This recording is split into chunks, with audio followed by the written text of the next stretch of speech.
Kendis provides a flexible way to link your team's swim lane to the Jira board in sprints.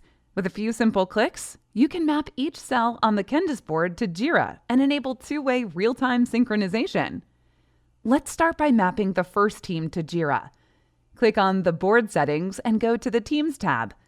Click on the Not Synced label or the cog icon. Either action will open the settings screen. Now click on the Sync to Jira toggle.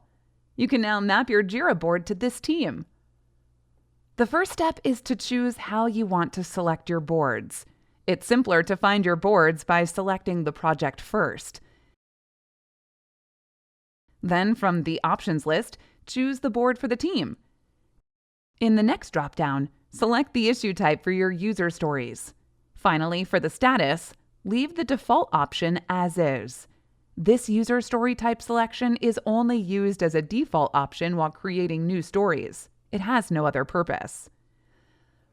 The next step is to select the sprints. Here, you also have the option to create a new sprint on the Kendis team board. That's it.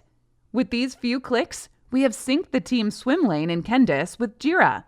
Once you click on Save and close the Settings dialog, Kendis will scan through all the stories on the board and will show these stories in the sprints. The main program board will always show the stories grouped by features.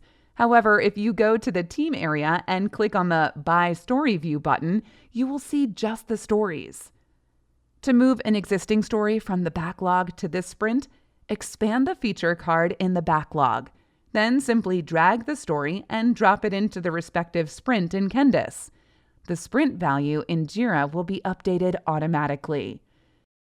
You can also set your team capacity per sprint in the team area by typing in the number. The load will be calculated automatically based on the sum of the story points for the user stories in this sprint. To create a new story, click on the Add button. Then fill in the values and press Save. This new story will be created instantly in Jira.